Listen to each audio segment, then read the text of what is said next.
Selama 21 tahun, Kanjuro tuh mengabdi dengan setia kepada keluarga Kozuki. Tapi siapa sangka dia adalah pengkhianat yang paling keji. Diam-diam dia tuh membocorkan semua rahasia kepada Orochi dan juga Kaido. Dia juga nih mengkhianati Azakaya Nine dan juga Oden di momen-momen krusial dan berhasil menghancurkan harapan perlawanan Wano. Dan kisah yang sama juga ternyata pernah tercatat dalam sejarah perjuangan di Nusantara. Ini adalah kisah pengkhianatan dari Tumenggung Endranata, seorang pejabat penting dari kerajaan Mataram Islam. Awalnya dia adalah sosok yang setia kepada Sultan Agung dan mempunyai peranan yang besar dalam memperluas daerah kekuasaan kerajaan Mataram Islam di tanah Jawa. Tapi siapa sangka nih, ternyata sikap yang loyal dan juga setia ini berubah menjadi pengkhianat dan berakibat fatal bagi kerajaan. Semuanya dimulai ketika dia membocorkan rahasia penaklukan Batavia kepada VOC di tahun 1628. Pihak Belanda yang mendengar informasi ini akhirnya menghancurkan lumbung pangan Mataram yang dimana isinya adalah bahan logistik yang penting banget buat para pasukan. Pasukan Mataram akhirnya kekurangan makanan dan serangan pun menjadi gagal total. Akibatnya kerajaan mengalami kerugian yang sangat besar.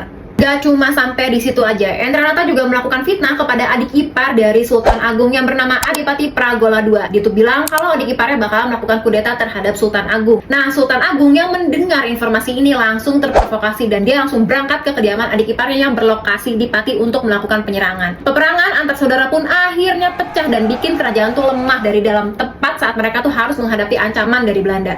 Semua itu terjadi bukan tanpa alasan. Endranata melakukan pengkhianatan karena dijanjikan akan menjadi Raja Mataram selanjutnya menggantikan Sultan Agung jika dia berhasil membuat Mataram tuh kalah ketika melawan VOC. Sama seperti Kanjuro yang harus berhadapan dengan sakaratul maut ketika pengkhianatannya terungkap, hal ini juga dilakukan sama Sultan Agung ketika dia tahu kalau Endranata adalah seorang pengkhianat. Dia langsung nge-shutdown Endranata begitu dia tahu nih kalau misalnya Endranata menusuk dia dari belakang. Sebagai hukuman dan peringatan yang keras, akhirnya makam Endranata ini dibikin kepisah-pisah nih kayak badannya Kapten bagi di film One Piece. Pengkhianatan Endranata merupakan titik balik kekalahan dari kerajaan Mataram dalam melawan VOC, melemahkan kerajaan dari dalam dan memperkuat posisi Belanda di Nusantara. Walaupun pahit, tapi kisah ini tuh menjadi simbol pengkhianatan dalam sejarah bangsa yang bikin kita harus mawas diri di hari ini. Karena seringkali nih ya, nafsu atas kekuasaan bisa jadi awal dari sebuah pengkhianatan.